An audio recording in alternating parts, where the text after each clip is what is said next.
ना गोदी मीडिया की तरह और ना ही विरोधी मीडिया की तरह। पहुंचाएंगे आप तक असली खबर सिर्फ सच्चे मीडिया की तरह। किसी भी देश के विकास की सबसे ज्यादा जरूरत है अगर, और किसी भी देश को विकास की राहों में सबसे ज्यादा आगे ले जाने की जरूरत है, तो उस देश को अपने एजुकेशन सिस्टम पर सबसे ज्यादा काम करने की जरूरत है। लेकिन क्या ये बात हम अपने देश के संदर्भ में ऐसा कह सकते हैं? और ऐसा हम इसलिए कह रहे हैं क्योंकि विश्व शिक्षक दिवस, वर्ल्ड टीचर्स डे, जो कि हर साल 5 अक्टूबर को मनाया जाता है, उस दिन यूनेस्को की तरफ से 2021 state of the education report in India प्रस्तुत की गई। और इस रिपोर्ट का जो टाइटल है वो है नो टीचर नो क्लास। नमस्कार, मैं हूं अरुणेश कुमार। आप देख रहे हैं यंग तरंग, सच की आवाज।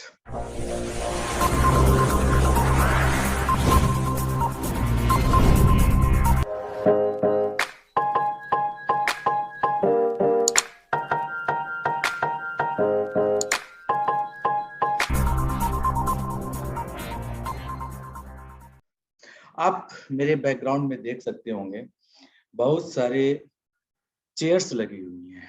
ये क्लासरूम है, लेकिन इस क्लासरूम में टीचर नहीं है। और हम न्यू एजुकेशन पॉलिसी बनाते हैं।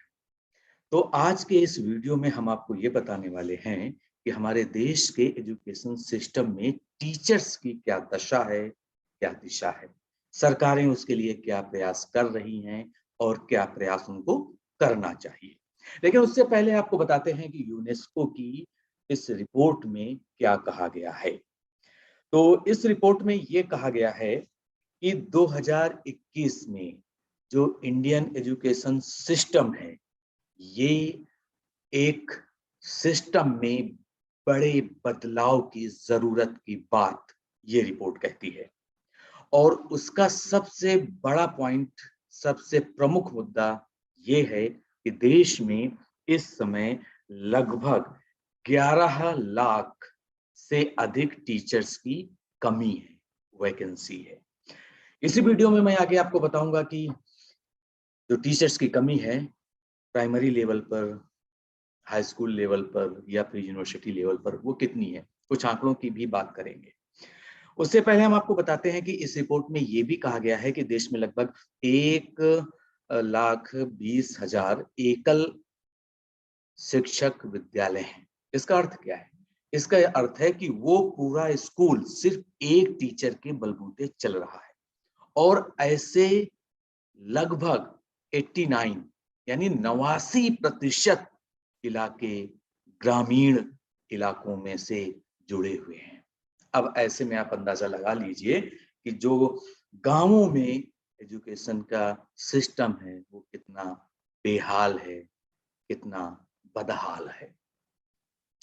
अब हम आपको ये भी बताते हैं कि प्राइवेट सेक्टर का क्या सिचुएशन है। तो प्राइवेट सेक्टर में टीचर्स का जो रेशियो था 2013-14 में वो लगभग 21% था, जो कि 2018-19 में ये बढ़कर 35% हो गया है। इसका अर्थ ये हुआ कि जो बड़े शहर हैं या जहां पर प्राइवेटाइजेशन ऑफ एजुकेशन वैसे तो पूरी कंट्री में हुआ है, लेकिन बड़े शहरों में, मध्यम शहरों में, जिलों में भी बहुत हुआ है।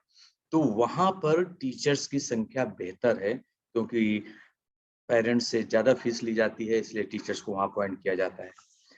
और जो बात कही गई है, हमारी ही कंट्री में एक रूल बनाया गया था, राइट टू एजुकेशन, और इसके तहत रेशियो की बात की गई थी कि स्टूडेंट और टीचर में क्या रेशियो होना चाहिए। तो प्राइमरी टीचर्स के लिए यानी 5वीं तक की क्लास के लिए ये रेशियो है 30:1, अर्थात 30 स्टूडेंट्स होंगे तो उसमें एक टीचर होगा। जबकि हायर क्लासेस में ये रेशियो था 35:1, यानी 35 स्टूडेंट्स में एक टीचर। लेकिन ये सिर्फ कागजी बातें हैं। हकीकत में 100-100 स्टूडेंट्स पर एक टीचर से काम चलाया जा रहा है। आजकल कोरोना चल रहा है, 2019, 20 और 21, अब 22 में तो भी लगभग वही हाल है।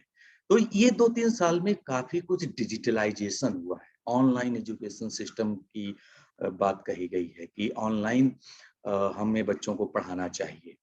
लेकिन इस रिपोर्ट में, यानी यूनेस्को की इस रिपोर्ट में ऑनलाइन इंफ्रास्ट्रक्चर के बारे में क्या कहा गया है, अब हम आपको ये बताते हैं। दरअसल स्कूलों में जो कंप्यूटिंग डिवाइस हैं, चाहे वो डेस्कटॉप हो, चाहे वो लैपटॉप हो, ये जो उपलब्धता है, ये शहरी इलाकों में तो लगभग 43% है, जबकि पूरे गाँव में अगर बात करें तो इसकी उपलब्धता मात्र 18% है। यानी लगभग 18% ग्रामीण इलाकों में ही कंप्यूटर या लैपटॉप या स्मार्टफ़ोन हैं। इंटरनेट की अगर बात करें कि रीच ऑफ इंटरनेट, इंटरनेट की पहुंच कितनी है, शहरी इलाकों में 42% है और ग्रामीण इलाकों में 14% है। तो पूरा अगर हम एवरेज निकालें इंडिया का शहरी और ग्रामीण इलाकों को मिलाकर, तो ये लगभग 19% है। वहीं पर जो डेस्कटॉप, लैपटॉप या स्मार्टफोन की उपलब्धता की बात की जाए, शहरी और ग्रामीण इलाकों को मिला करके एक एवरेज बात की जाए, तो वो लगभग 18% है। यानी 100 में से केवल 18 स्टूडेंट्स ही पढ़ाई कर सकते हैं ऑनलाइन। अब ऐसे में आप अंदाजा लगा सकते हैं कि अक्सर हमारे स्कूल कॉलेजों को सबसे पहले बंद किया जाता है, तो वहाँ पर एजुकेशन का क्या हाल होता होगा? बच्चे हमारे कितना पढ़ पाते हैं, कितना सीख पाते हैं? दरअसल देश की एक आबादी का एक बहुत बड़ा हिस्सा आज भी एजुकेशन लेने के मामले में गवर्नमेंट स्कूल्स में पढ़ता है या गवर्नमेंट कॉलेज में पढ़ना चाहता है, क्योंकि उनकी फैमिली बैकग्राउंड या उनकी जो आर्थिक स्थिति है वो बहुत अच्छी नहीं होती है। और मिडिल क्लास के जो लोग हैं वो प्राइवेट यूनिवर्सिटीज में, प्राइवेट स्कूलों में अपने बच्चों को पढ़ाना बहुत ही मुश्किल होता जा रहा है, क्योंकि वहाँ फीस बहुत ही ज्यादा है। फीस का भी मुद्दा अपने आप में एक बड़ा मुद्दा है। अब यहाँ पर बात ये कहती है कि टीचर्स की क्या स्थिति है। यूनेस्को की इस रिपोर्ट में टीचर्स के बारे में क्या कहा गया है, अब आपको ये बताते हैं। तो लगभग 69%, यानी 69% जो है, जो टीचर्स की पोस्ट हैं, वो ग्रामीण इलाकों में खाली पड़ी हुई हैं।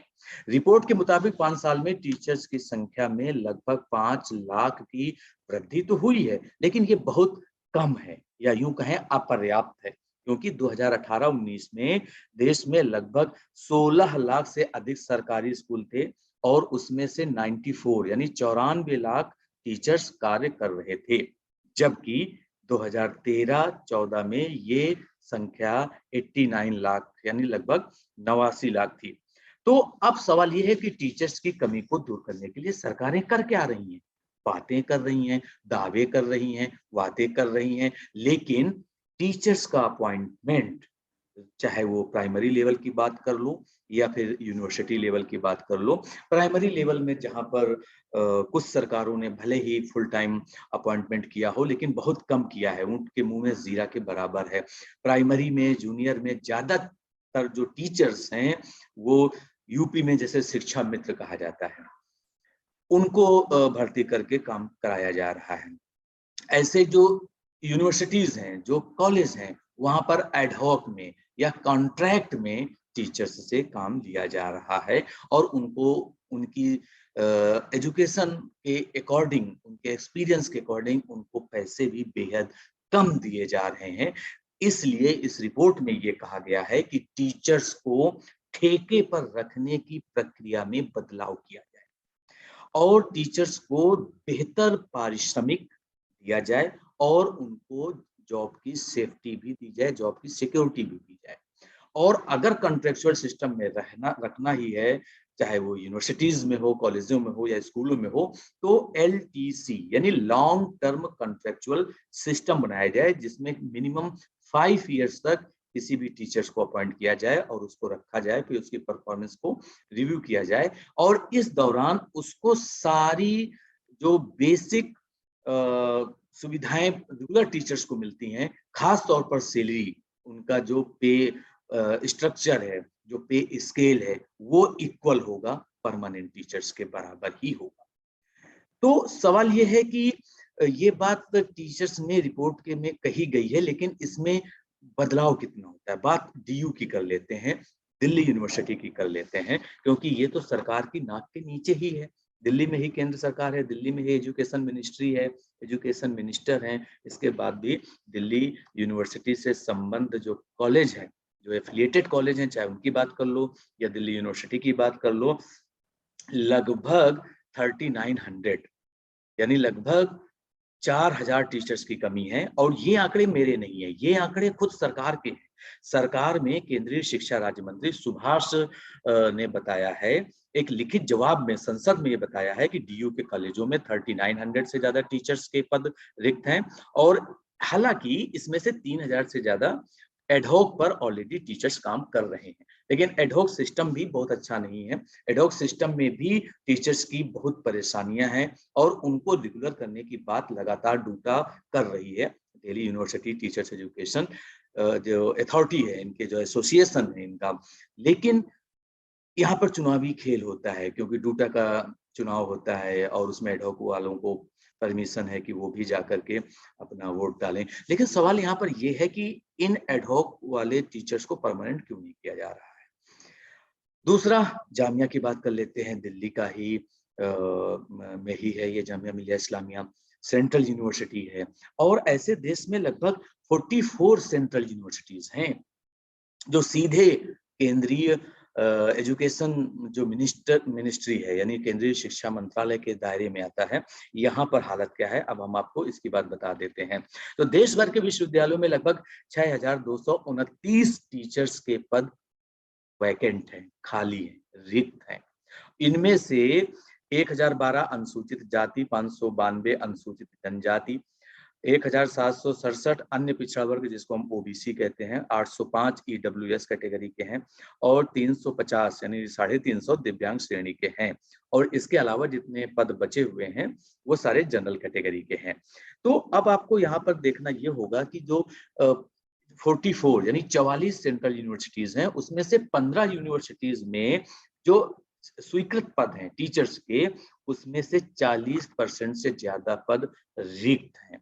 और सबसे ज्यादा इलाहाबाद विश्वविद्यालय और उड़ीसा के केंद्रीय विश्वविद्यालय में टीचिंग स्टाफ में 70% से अधिक पद खाली हैं। ये देश के हायर एजुकेशन सिस्टम का हाल है, और ये बात खुद शिक्षा मंत्री ने संसद में कही है। और हालांकि उन्होंने आश्वासन दिया है कि हम इन पदों को भरेंगे, जल्द भरेंगे, भरने का प्रोसेस तैयार है। अब यहाँ पर सवाल ये उठता है कि सिलेक्शन प्रोसीजर में ट्रांसपेरेंसी कितनी होती है, और समयबद्ध तरीके से टीचर्स की नियुक्ति क्यों नहीं होती है। ठेके पर शिक्षक रखे जाएंगे तो ठेंगे पर ही शिक्षा रहेगी, यानी कॉन्ट्रेक्चुअल सिस्टम सही नहीं है। या तो उनको लॉन्ग टर्म कॉन्ट्रेक्चुअल सिस्टम में रखिए, प्रॉपर पे स्केल दीजिए, टीचर्स को रिस्पेक्ट दीजिए, क्योंकि नो टीचर नो क्लास फिर इसी तरह से खाली रहेगी हमारे देश की विकास की स्थिति और हमारे देश का नसीब भी, क्योंकि युवा ही देश का भविष्य है और टीचर ही राष्ट्र निर्माता है। इसलिए सरकार को यूनेस्को की इस रिपोर्ट को सीरियसली लेना चाहिए, इसकी रिकमेंडेशन को मानना चाहिए, फॉलो करना चाहिए। आपको क्या लगता है कि हमारे देश के एजुकेशन सिस्टम की जो दशा है, दिशा है, या यूं कहें दुर्दशा है, इसमें सुधार कैसे आ सकता है? अपना फीडबैक कमेंट बॉक्स में दीजिए। साथ ही हमारे चैनल को लाइक, शेयर, सब्सक्राइब कीजिए और देखते रहिए यंग तरंग, सच की आवाज। नमस्कार।